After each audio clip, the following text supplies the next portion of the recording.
listeners in Central Plumas County. This is KQNY 91.9 FM, a listener-supported community radio station. Welcome to The Common Good, a local community affairs program. Our mission is to provide a forum so that the citizens of our communities might be better informed on past or current matters of public interest. Our approach to do so is in an objective, nonpartisan way and to permit persons of differing views to speak in their own voice. And we accomplish this by having them as guests on the program. This is Joseph Munoz speaking, your host and moderator. The Common Good will air the first and third Tuesday of each month at 10 a.m. and be replayed on Thursday evenings at 7 p.m. the same week. Those programs will replay the second and fourth weeks of the month, and I invite you to listen. This is the 73rd program of The Common Good. This morning our subject is the power grid and radio frequency radiation. People of the 21st century live in a very different environment compared to those in the past. This is particularly true when we consider the nature of the spaces we inhabit and how they are affected by electronic technology. Our mobile cellular phones are ubiquitous worldwide, and they are often directly attached to our persons, even though the manufacturers warn against so doing. Satellite dishes dot the urban and rural landscape for television and internet services. Some household appliances are powered by microwave radio frequencies, and wireless signals penetrate our private and public interiors. We do not often consider whether some of these forms of technology might be harmful. We tend to trust the system to provide layers of protection from things that are harmful, as it does for recreational drugs or rancid meat. But as in the past, it may be that things we consider innocuous are actually potentially harmful or dangerous. Such was the case with DDT, asbestos, and cigarette smoke, all corporately hailed and dangerous. This morning we will consider the meters that measure our use of electricity and send various other forms of data to the utility companies that have installed them. The meters that were common in the past were analog. They were and are free of electronics and Wi-Fi signals. Contrasting, smart meters gather data for remote reporting. Advanced meter infrastructure, or AMI meters, permit two-way communications with the meter 24 hours a day. Automatic meter reading meters, or AMR systems, permit data to be collected when a meter reader drives by and receives a data transmission. These have been introduced ostensibly for a wide variety of reasons. The Obama administration has considered smart meters and the smart grid a feature of his green power initiatives. His administration has rigorously embraced this initiative with federal stimulus funds due to hopes that it would alter household, business, and industrial uses of electricity during peak usage hours, also save people money, and improve utility data management. Smartphones and the smart grid are now worldwide and have contributed to dramatic improvements in marketing capabilities of both small and large businesses. My guest today is Joshua Hart, a native of the Bay Area who now lives in eastern Plumas County, an opponent of the growing use of wireless electricity use meters that emit pulsed radio frequency waves. He is a professional advocate of efforts to stop the use of these meters, opposing their use on many grounds. Some of these are health-related, some due to questions of privacy and the growing political power of corporations. This is KQNY 91.9 FM, Plumas Community Radio. You are listening to The Common Good, a local public affairs program. I'm Joseph Munoz, your host, and my engineer is Tommy Miles, the station manager. The views expressed on this program are those of the speakers and not necessarily those of Plumas Community Radio.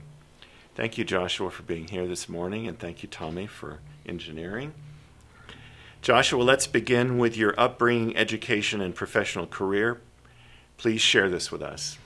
Well, first of all, Joseph, thanks so much for having me on the show today and your interest in this topic. My background, I was born in Germany and I lived in the UK for 3 years. I'm a dual citizen.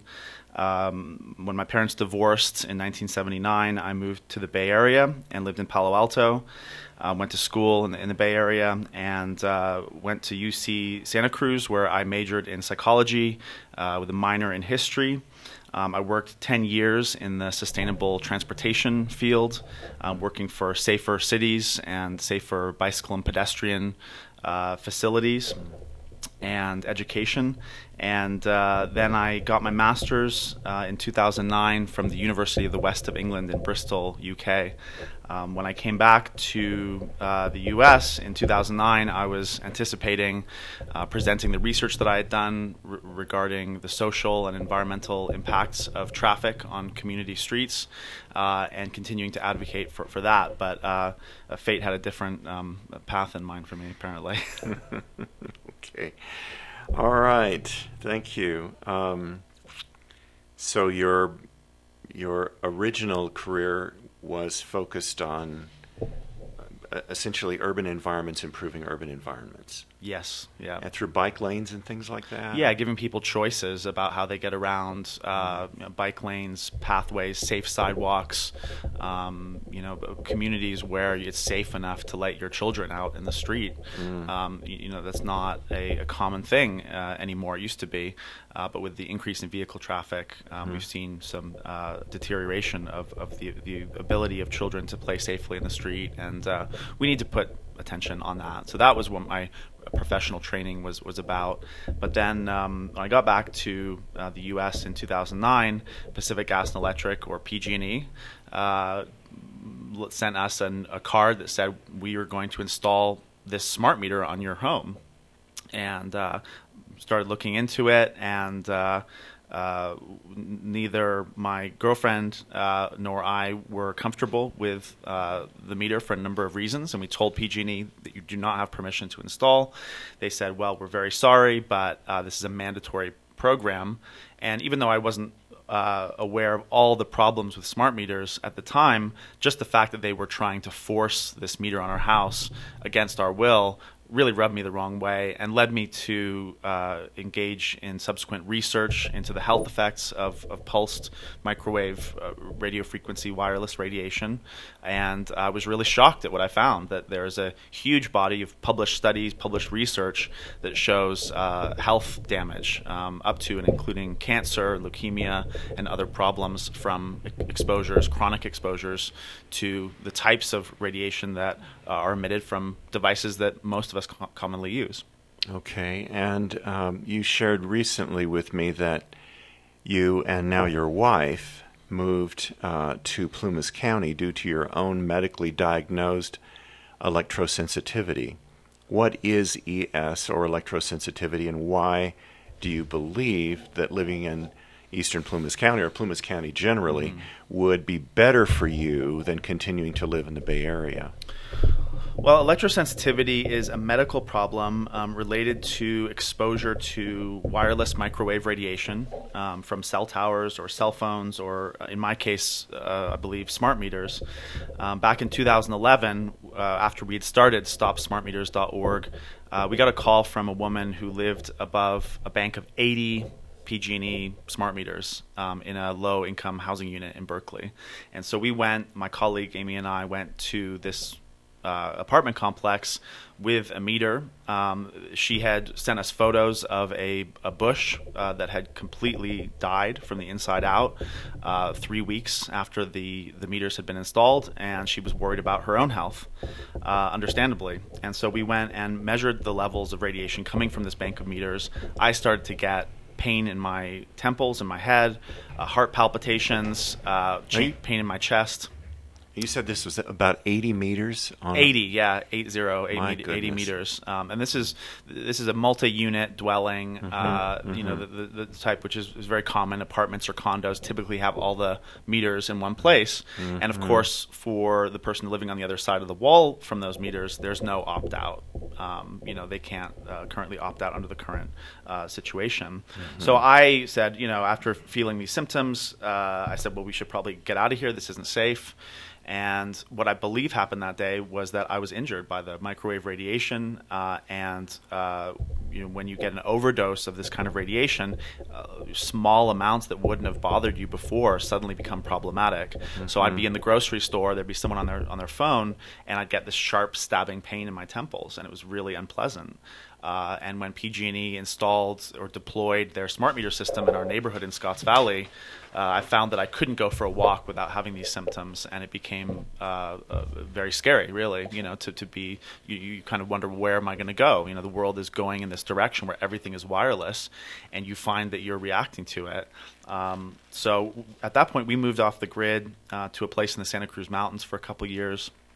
I feel a lot better since being away from the radiation, and we decided to leave the Bay Area last year and move up to Plumas County. We visited here. We loved the community.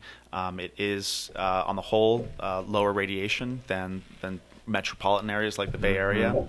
But you know, even here there are problems, and for the millions of people suffering from this. They can face not only the problems from the symptoms themselves, which can be debilitating and very, very painful, but they can suffer from ridicule from the medical establishment. The mainstream medical establishment in this country, at least, still does not currently subscribe to the fact that people can be injured by subthermal or non-thermal levels of this radiation, even though countries like Sweden, Spain, other countries are recognizing this and treating it mostly with removal from the radiation and letting the body's natural defenses heal the situation.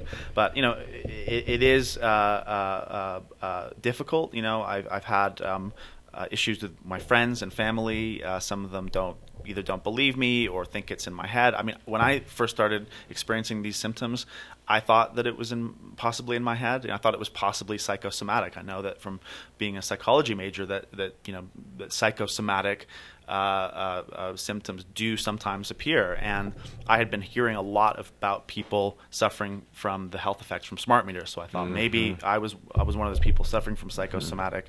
And a couple of things happened to make me really believe that was not the case, and that this is an actual physical phenomena. I was on the train one evening, dozing off, and suddenly out of nowhere got the stabbing pain in my head. Looked outside, there was a PG&E yard with a huge cell tower right there, which I didn't see at all before. So, there's things like that really made me realize this is something serious. And some people say, "Oh, you poor thing, you're suffering from all this whenever you go. You can't be in a cafe without feeling pain in your head."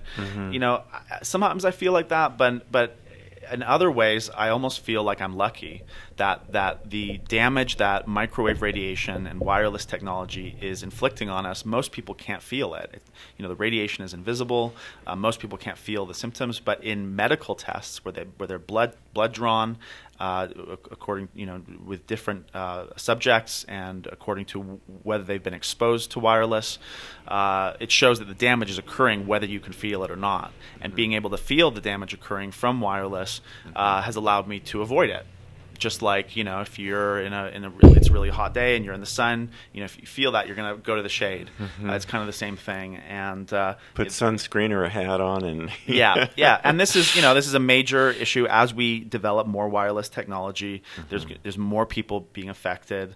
There's more people being forced to leave their homes, go on the road. Some people are made homeless because there's really nowhere to go. And as the population of electrosensitives increase, you're getting more and more sort of neglect and abuse from the powers that be, from the Public Utilities Commission, from the utilities. They are basically dispute that this even exists. even though there's overwhelming evidence. But at stake is a multi-billion-dollar industry of telecommunications and cell phones, Wi-Fi, all this stuff, the Internet of Things, where they want to put a wireless transmitter into everything that we own and we buy. This is really a case where human health, environmental health, and human safety is up against a major financial driver, a major source of income for corporations and shareholders. And whenever you have that situation, you have propaganda, you have lies, and you have abuse of people who are suffering. And so we are continuing to fight that abuse and to organize and to provide people and organizations fighting the smart grid and smart meter deployment with the technical assistance and organizing assistance that they need. And that's your organization, the organization that you are a director in, StopSmartMeters.com? Yes, I founded StopSmartMeters.org in 2010, June of 2010. So we've been going at this for 4.5 years now. Okay, all right. Now, if we look at the warnings that are common, like for instance on smartphones, in the literature, which most people don't read, all that fine print literature, there is a warning, I understand. And I didn't read that with my own Apple phones. I'm on my third Apple phone now, and I never read that I shouldn't have it in my pocket. Right. Either my pants pocket or my shirt pocket. I shouldn't have it next to my person, and I've done that now for a number of years. And with microwaves, I think it's pretty clear in any microwave unit that you buy, it tells you do not stand in front of this while it's running. So on the one hand, there are warnings from the manufacturers to not do certain things because you could be potentially injured. But that is not something that, from your perspective, is a widespread position by companies. Well, how much microwave radiation humans are allowed to be exposed to in the United States is determined by the Federal Communications Commission.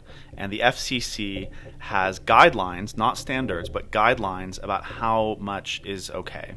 And these guidelines are based on thermal effects.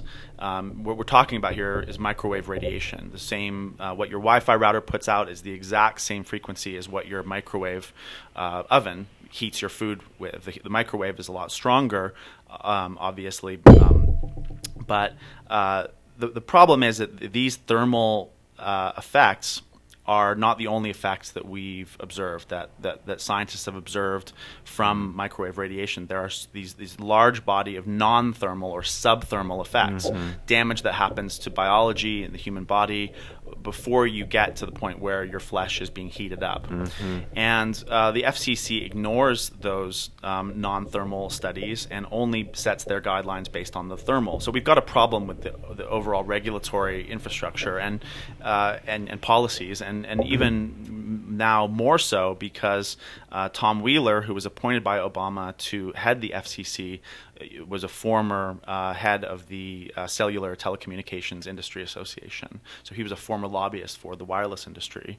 So you're right. Basically, if you look at the manual of your iPhone or a cell phone, in the Apple iPhone case, they say when this product is on, when it's switched on, do not keep closer than, I believe it's 0.85 inches away from your body, which means all those people who are holding up to their head or keeping in their pocket are violating this guideline that Apple puts out. And this came to the fore recently when there was all this fuss about the iPhone 6. People put it in their pocket, it ended up bending.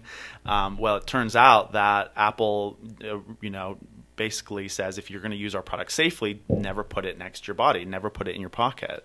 And so that can cause over months or years of being exposed. It can cause tumors. We're having cases where teenage girls are getting breast cancer right where they keep their cell phones in their bras, and there's no real warning. I mean, those warnings are in the manual in small print, or they're in your phone if you know where to find them. But most people don't know that. And when local governments like Berkeley or the city of San Francisco say, well, we want to put those warnings up front on the packaging, on a poster in the store, the industry threatens to sue or sues them to stop these kinds of science-based warnings. So we're in a situation where people really need to take personal responsibility for their own health and look into this issue themselves and not rely on industry spoon-fed reassurances because people are dying from brain tumors. People are dying from leukemia, from exposure to these frequencies. A friend of mine just got leukemia, and she suspects very strongly that it was a combination of stress and the Wi-Fi router and the cordless phone base station that was right on her desk. And she worked, 10 hours a day at this desk, and it's just not safe. And people should have a choice about the technology we use and how we use it. So, right now, the approach to discussing the question of the safety of these devices is it's divided between certain scientists and others who believe that there really is evidence showing there are non-thermal potential damages, and those who say there is not. Right. Is there any difference between what we would consider to be disinterested studies that are peer-reviewed academically and those studies which are supported by corporations? Yes. Basically, in a study conducted by Henry Lai of the University of Washington, who has done studies himself showing damage to DNA from wireless radiation, he did a study of all the research that's been done on the human health impacts of microwave radiation, and he took out all of the studies that were funded by the industry. Because a lot of the funding for this research actually comes from industry. And when you throw all the research together, it looks about maybe half and half. Half shows an impact, half doesn't show an impact. But if you remove those industry-funded studies from the analysis, what it shows is more than 70% of published peer-reviewed studies show an impact of this radiation on human health. Okay. So what you see is the industry putting a lot of money into research, but in many cases changing the methodology or changing the way that they want the results to be written up in such a way as to minimize the apparent harm of their products.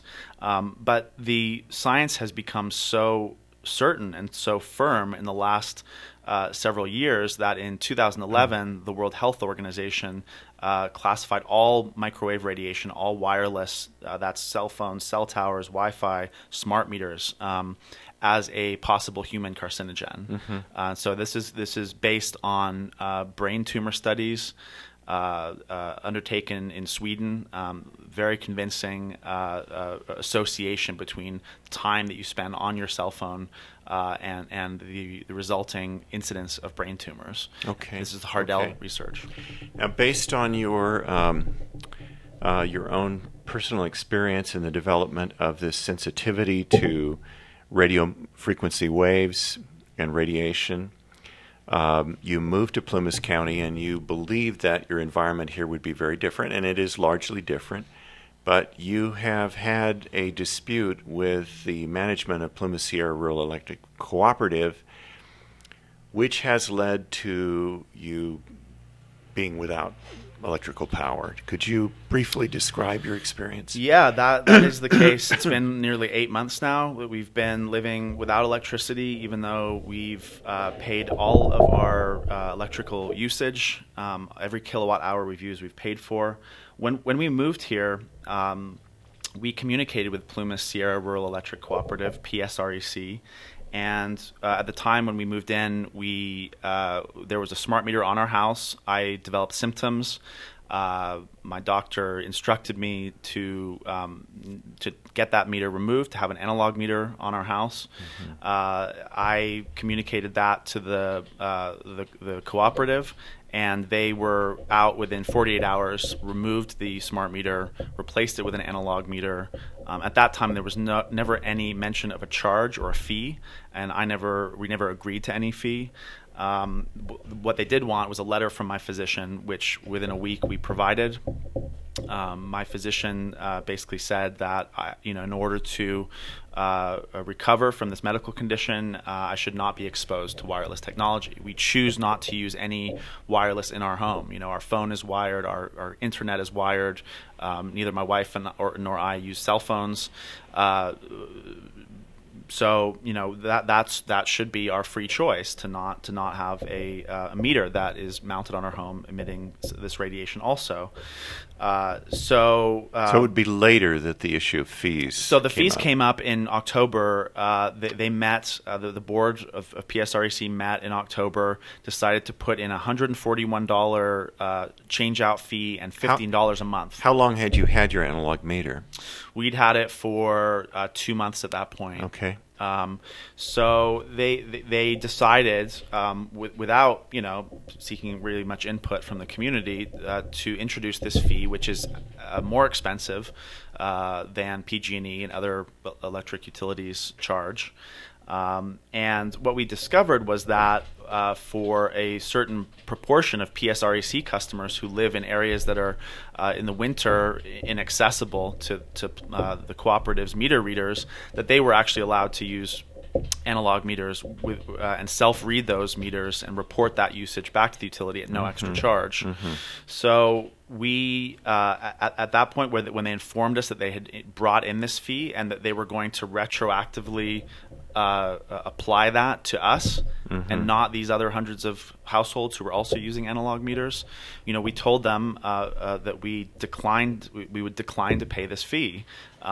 California Public Utilities Code Section 453B prohibits charging any additional amount to someone based on a medical condition, and there's a reason why legislators put this in the code, because utilities have in the past taken advantage of people who are vulnerable, who have a medical condition, who have a disability, who need certain medical equipment. So them charging this fee, PG&E or any utility in California charging an extra fee in order to have a meter that does not transmit radio frequency, it is not legal if you have a letter from your doctor. And it really should not be legal for anyone. If you're saying, we want to put this meter on your house, or we've put this meter on your house that causes health problems, that starts fires, that is a violation of your privacy, to say that you have to pay a fee to avoid that meter is basically, in our view, extortion. Paying to not be harmed. Paying to not be harmed. It's an agreement to not be harmed. There must be a different view within the management of PSREC. What do they say about this argument that you've made to them? They are silent on the medical issue. They do not, when asked, well, here's my physician, here's a letter from her, she states that I need to avoid this kind of radiation. They just don't acknowledge it. They pretend like it doesn't even exist, and they come forward and respond with information from industry sources, the IEEE, the Smart Grid Community IEEE, Consumer is that Collaborative. A cooperative national organization? No, it's a international electrical association that sets standards and has input from various utilities. So they come forward and they say that our meters are safe, which is not supported by the evidence. And they say that our long-standing policy is to make those who cause costs pay for those costs. And in our view, the utility has caused this problem. It's not us. They came in, they bought these meters, they deployed them without much, if any, public consultation. And people should have a free choice, especially when there are major issues like house fires and privacy invasion, and in my case, a medical problem. So they do not acknowledge that there are any safety issues with these. It's almost like they're standing outside saying the sky is purple, and everyone can see, well, the sky is blue. There's these meters burning up. There's thousands of people being sickened. The evidence is there. we really shouldn't be doing this. Well, even if there wasn't a health issue, it seems to me that there's just a personal choice issue. For instance, if you choose not to buy an HD television, no one can force you to buy one of those. But the utility industry is in a unique position where they hold a monopoly in their areas, and they can, practice coercion and extortion because we depend on them. There's no other electric company in our area that we can choose besides PSREC. So they basically have a monopoly, and with that monopoly, and I've spoken to many people who've had similar negative experiences with the cooperative. That's actually not so cooperative. It's functioning much more like a corporation, our dependence on the utility is really putting us in a vulnerable position because we have to go with what they say or we don't get service, like I've discovered. Do you know anyone else in this area who have had their power shut off because they refused to pay the opt-out fee of $15 a month for a return to an analog meter? Well, I don't know anyone in the Plumas Sierra area that has happened to. I know for a fact that thousands of people in PG&E and Edison and San Diego Gas and Electric territories all over California, thousands of people are refusing to pay the fees. And so far, no one has been shut off in those areas for refusing to pay the fees, but paying, the regular portion of the bill. So those investor-based companies, they keep trying to get people to pay those fees. They will threaten disconnection. But they haven't actually disconnected people. But they haven't disconnected Is the anyone. fee similar? Is it $15 a month? It's $10 a month for PG&E, $75 initially. Okay. So, and people are getting away with not paying this because this fee is still in dispute at the California Public Utilities Commission, which has been having its own problems related to corruption lately. And they've been delaying making a decision since December of 2012. It's been nearly 2 years now. The problem is that the Public Utilities Commission cannot find a way for the utilities to legally charge this fee because it goes against so many parts of the Public Utilities Code and is so vulnerable. Now, there are places in California where there has been a general community response which has led to the authorities in those communities taking action against smartphones. Smart meters. Smart meters, Yeah, I'm sorry. Yeah, there have been. In fact, in California, more than 57 local governments, that's cities, counties, and Native American tribes, have taken some sort of action against the current smart meter policies. 15 have taken more assertive action by passing local ordinances prohibiting these meters from being deployed in their jurisdiction.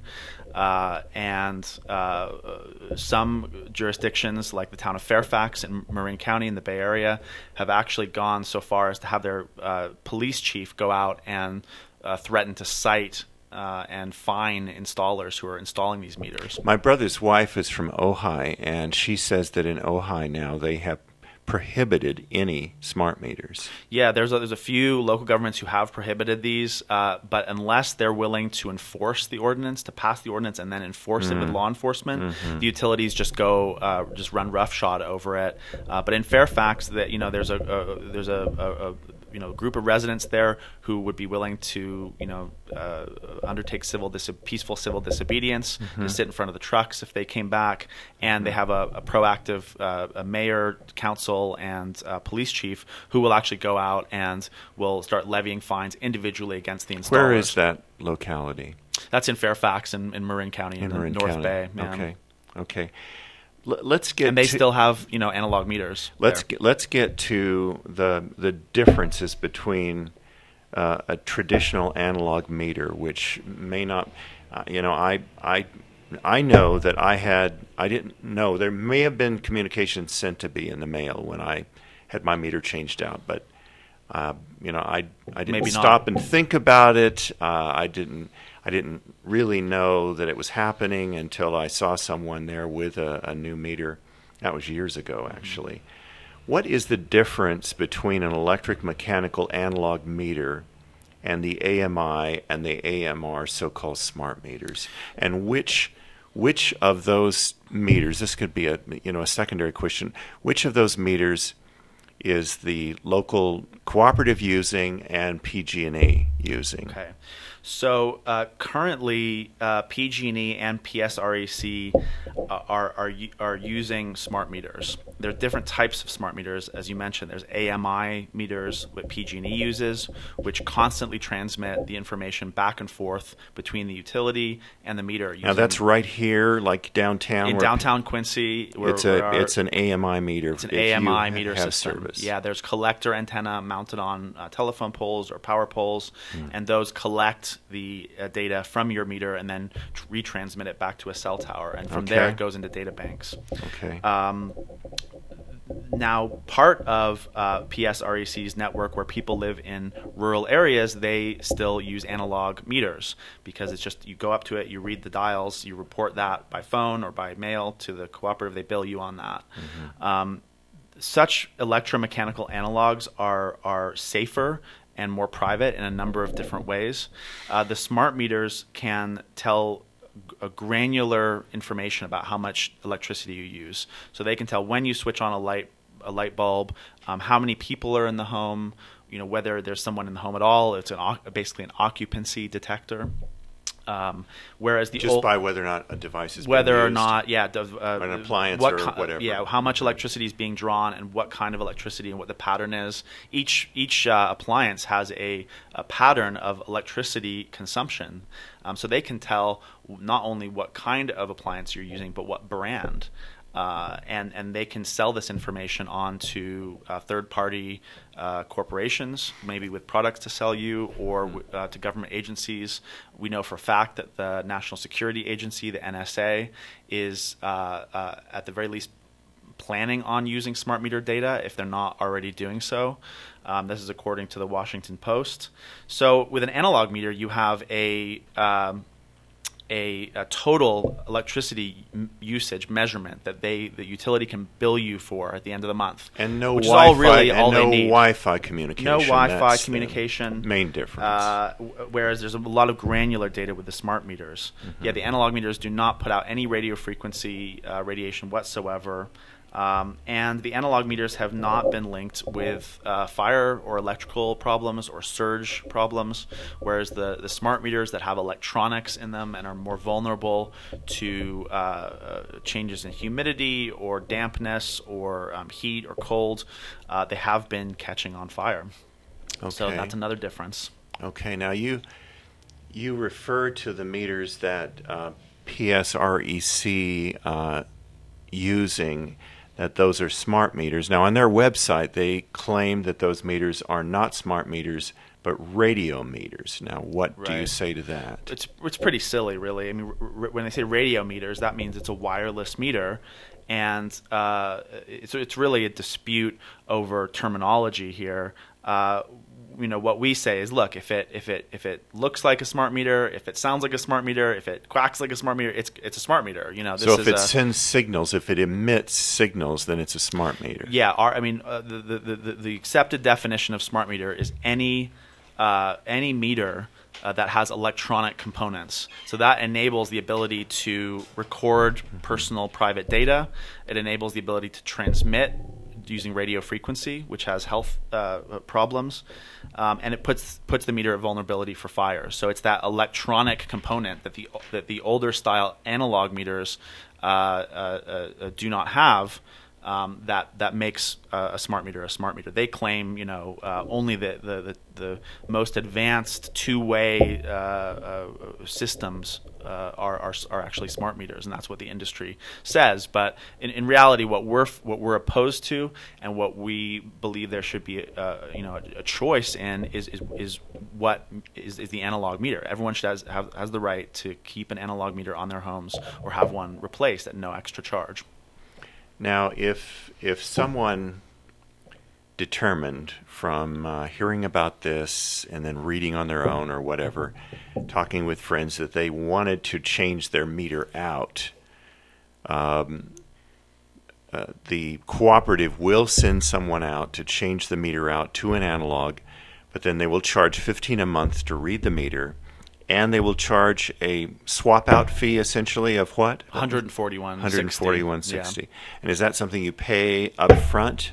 Yeah, you would well, we don't pay it at all, but the PSREC is billing people for the $141 initially, all as a Probably in the as a next whole. month's Yeah, billing. and then you'd start getting $15 a month A forever month, after, and right. that adds up to thousands of dollars. I mean, over 10 years, we're talking thousands of dollars of extra cash. That a lot of people simply can't afford in this anemic economy. I mean, we're personally, I'm in a position where I could afford to pay this fee, but we're taking a stand here. We're not going along with the fee that they're asking us to pay. As a matter of principle, we will not participate in coercion or extortion. This is a medical condition as documented by my doctor, and under the California Public Utilities Code, it's simply not legal to charge us this fee. Okay. In your opinion, have utility companies, whether they are municipal or investor-owned, like PG&E or Edison or San Diego Gas and Electric or rural electric cooperatives, have they been transparent regarding the introduction of these smart meters and what they enable the utility companies to do? No. Unfortunately, they haven't. In many cases, they haven't even been informing customers when a smart meter is installed on their property. They'll come when you're not at home and deploy one, and then you'll never hear anything about it. And when people inquire about the facts, they are often misled by industry propaganda, which seeks to minimize the levels of radiation emitted by these meters using a mathematical trick called time averaging to hide the peak pulses of radiation coming out. You go on there's this group called the Smart Grid Community Consumer Collaborative, and they have put out a number of propaganda videos which twist the position of the World Health Organization and present false information, and so people are very, very confused as a result. We try to link people to real studies done by independent experts. And the truth about what did you say that organization was? The Smart Grid Consumer Collaborative, SGCC. You can look them up online and see what kind of propaganda they're putting out. But it's really despicable. They're basically using the straw man argument, saying, "Oh, well, we know our cell phones and our Wi-Fi and our baby monitors are safe. Surely the smart meters are safe too. And when there's all this evidence, including from the World Health Organization, that these baby monitors and cell phones actually aren't so safe, and really should we be putting these pulsing meters that are putting out this radiation that are causing health problems on everyone's home, on every business, on every structure? It just doesn't make sense as a policy move, particularly since these meters are not saving the energy that they were promised to save. They are actually costing more money.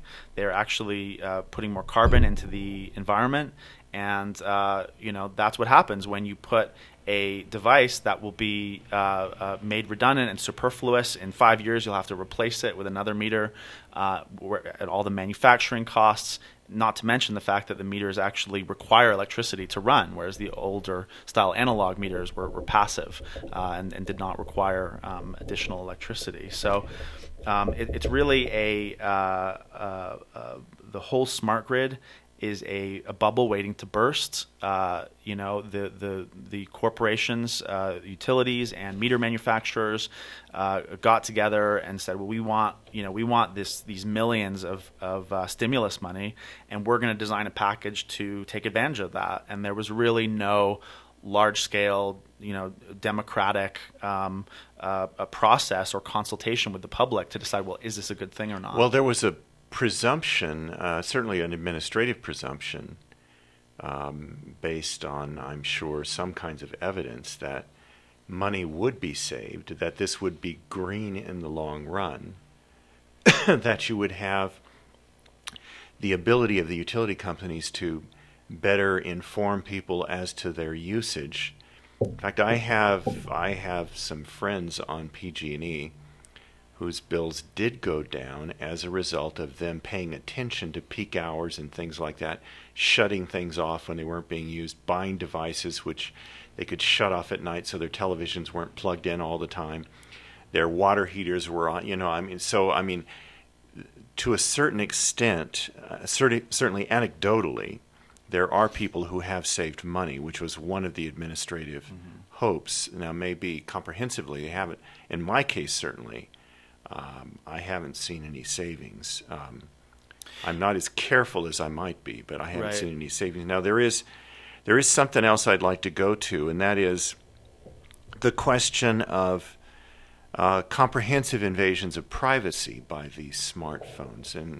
And the invasions of privacy are Fourth Amendment issues. Now, what's your view of this? Well, with an analog meter, the utility company knew how much power you used at the end of the month, and then they were able to bill you based on that amount, which is really all they need to know. With the newer smart meters, now they're able to determine very granular data about who is in the home, when you go to bed, when you're away on vacation, how many people are there, what you're doing, what television program you're watching. And these, frankly, these are details that the government or the utilities just simply should not know. And we should have a right to keep them private. But with a smart meter, there's no way to block that personal, intimate information from being kept in a data bank and used in your profile. So, not only is it a violation of privacy, it's also a security risk, because all this detailed information about when you use electricity and when you're home and when you're not is being wirelessly transmitted, and it's been demonstrated that hackers can intercept that, and this is very valuable information to know if you're planning to rob someone's house, for example. Well, it's very, very valuable, I would think, to anyone who's running a company who's trying to sell things. If you can buy information so that you can better target your possible client base, you would be willing to pay for that. Now, there is another thing. I can remember this very, very starkly, that when the NSA scandal came out that they were tapping into millions and millions of American cell phone users indiscriminately, General Petraeus said that the government would be able to spy on its citizens from their dishwashers. Now, what did he mean by that? So PG&E's smart meters have two antennas. One that sends your data to the utility. The other one faces into the home and communicates with an increasing number of wireless appliances. This is what the utility industry and the appliance industry are calling the home area network, or HAN, H-A-N. And what that means to people is that there is a whole larger universe of potential privacy violations, worse than just having a smart meter by itself, because all of a sudden your smart meter, unbeknownst to you, because it's not disclosed when you buy a new appliance, but could be chatting with your dishwasher, finding out how often you do dishes. It could be chatting with your refrigerator. Let's say you have a smart refrigerator. These are now reading the RFID, radio frequency identification chips that come embedded in packaged food products.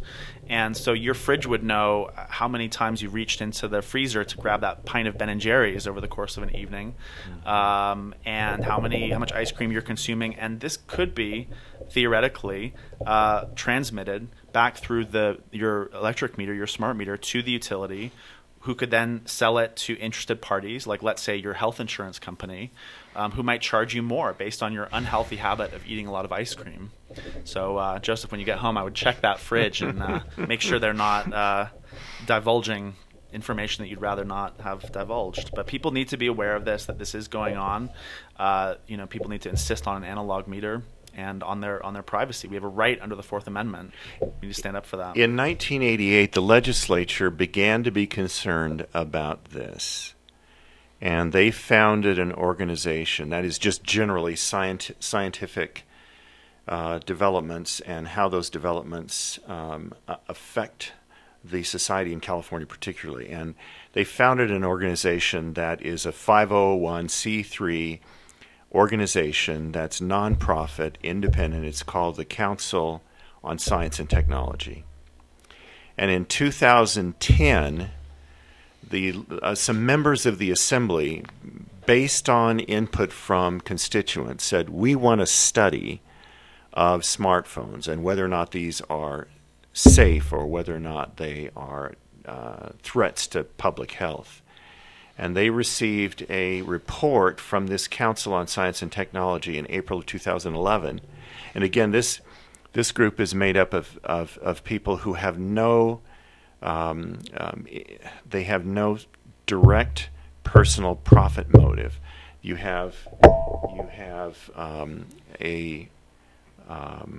got a science-based organization, academic-based organization, also with business and corporate participation.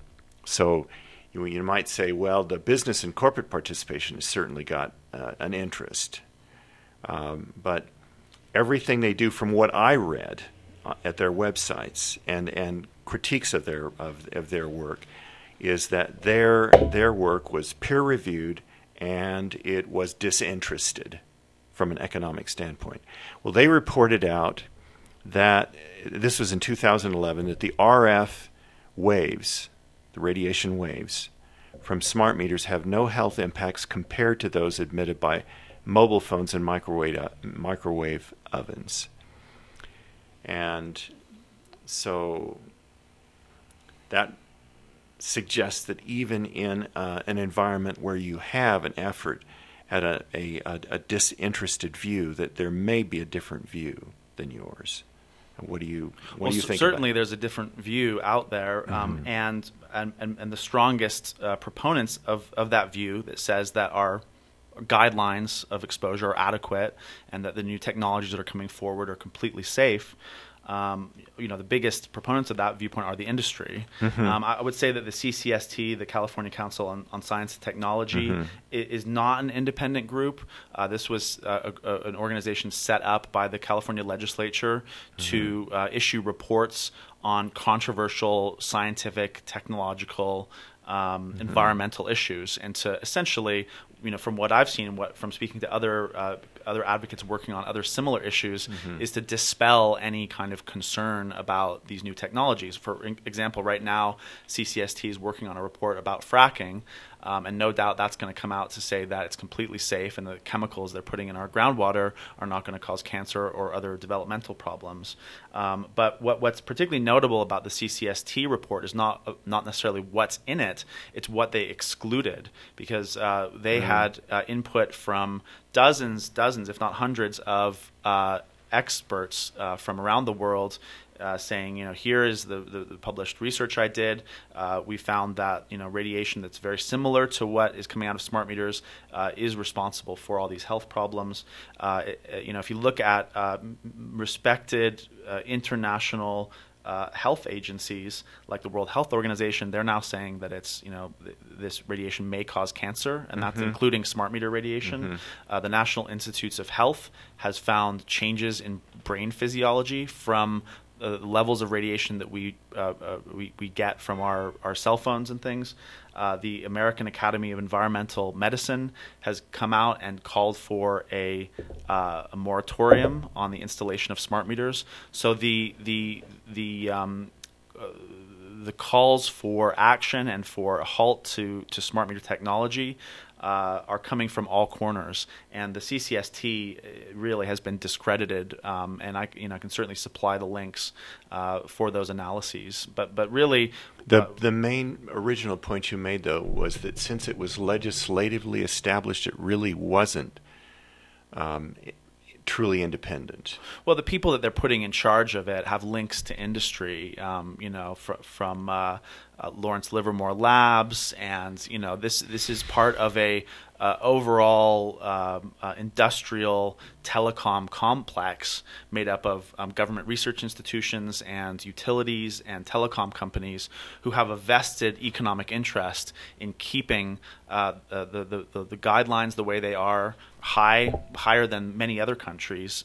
For example, the radiation levels that I measured from a PSREC meter in eastern Plumas County were double what the Russian and Chinese health standards allow. So there's a which are pretty loose standards. Well, they're still pretty loose, but they're tighter than the U.S. standards. So what we're seeing is, there's no real international consensus on where the limits should be set. The American and UK limits are some of the highest in the world, but some of the radiation levels, including from these smart meters that the PSREC uses in Plumas County and PG&E are using, are actually exceeding standards that are set for protection of the Russian and Chinese people. So there's a wide discrepancy and a wide variety of different approaches to this problem. There is another pretty significant question that has come up in the Reno Gazette and was republished in our own paper, and that's the question of fire. That fires have been, according to fire chiefs, certainly in Reno and Sparks and other places in the country, fire chiefs are saying that fires are being ignited by these devices. That's correct. I mean, there's another major issue with smart meters. In I believe it was August, a 61-year-old woman named Michelle Sherman and her pets perished in a fire that an independent investigator concluded was very likely caused by a smart meter. This was a fire investigator. This was a fire investigator. This was in Reno. And there have been more than a dozen fires in Reno and Sparks in the last several months. Nevada Energy installed these smart meters and amidst warnings by the public, but they refused to acknowledge these. And now we're seeing people die in fires. We're still seeing people injured. We're seeing people's homes destroyed. And the Reno and Sparks fire chiefs have called for the Nevada Public Utilities Commission to launch a full-fledged investigation. So far, they've launched an inquiry, but this is a problem. Hundreds of thousands of meters. How long might it take for results to be found from that? A lot of the public utilities commissions are in bed with the utilities, so we're not expecting an independent report by any stretch of the imagination. But what people need to know are that hundreds of thousands of meters have been recalled because of fire risk and explosion danger in Arizona, in Florida, in Pennsylvania, and in Saskatchewan. They recently recalled 105,000 of these meters because they were starting people's houses on fire. And here we are living without electricity, going into winter because we're refusing to pay to avoid the same kind of meter that just 50 miles away killed this woman and her pets. It's not right. We should have our electricity reconnected. We need the Portola City Council and the Plumas County Board of Supervisors to step in and to urge PSREC to reconnect us. And given all these safety hazards, people really need to wake up to this threat and to insist on analog meters on their home at no extra charge. And if we all did that, and they can't disconnect us all. So that's really what we're what we're urging people to do is get informed, take action, get that analog on your house, refuse to pay the fees, stand with us, and the truth is eventually going to come out over all this. They can only hide it for so long. Well, at a certain point, you would think that the utility companies would be concerned about exposure, financial exposure, if there is a demonstration that these units actually do cause people's homes to catch on fire. I think that there's a calculation from the whole wireless industry right now. How much money can we make? How much money can we rake in to offset the future health claims about brain tumors and other kinds of tumors? It's a cold, calculated financial calculation, and they are going to do what's in their short-term financial interests and probably not worry a whole lot about what their long-term liability will be. And really, that's our job. That's the public's job, is to hold these utilities feet to the fire, holds regulatory agencies and local governments responsible for doing their job, which is to protect our health and safety and to look at the facts and to look at and to talk with the experts and make an independent decision, not just take what the utility tells you as gospel truth. I read recently that one of the fire issues is that the installers are sometimes temporary employees, or often temporary employees with insignificant training. They're not electricians. What do you know what the current policy of PG&E and PSREC with regard to installation is? Are they using their own full-time people, or are they using temporary employees to install these meters? PG&E and PSREC have largely completed their deployments, but what is standard in the utility industry, when we're looking across the country, is those utilities who are going into a community, removing the analog meters, and then installing smart meters are generally temp workers that have about 20 hours of training at the most. They do not know how to identify problems in the meter base socket or other technical problems, and so are putting in meters where there's a problematic socket, and maybe there's a gap between the teeth, and that's creating an arc, and that leads to a fire. And this is what happened when a man named Larry Nickel was killed in his home in Vacaville in 2010. And this happened the day after the smart meter was deployed. So there's a number of different problems. These things were deployed without adequate testing, and now we're seeing the consequences in terms of public health and safety. And the same kinds of oversight, lack of oversight, and lack of safety consciousness that led to the San Bruno tragedy, where 8 people lost their lives and a whole neighborhood was destroyed, is being copied onto every home in now, that was the a state. Natural gas line that exploded. Isn't that what happened there? Yeah, natural gas line exploded. PG&E had not inspected it. They were falsifying records related to their inspection. And the CPUC, the Public Utilities Commission, the commissioners are appointed by Brown, Governor Brown, had basically just let PG&E do whatever they want, and in fact had helped PG&E avoid public scrutiny and investigations that might have prevented this pipeline. So now the feds are investigating the current president of the PUC, Michael Peavy, and this is the same PUC that has allowed these opt-out fees that are just basically extortion and violate the utilities code. So this is what the general manager of PSREC gets up in front of the Portola City Council and says, well, we're authorized to charge opt-out fees because the California Public Utilities Commission is allowing it.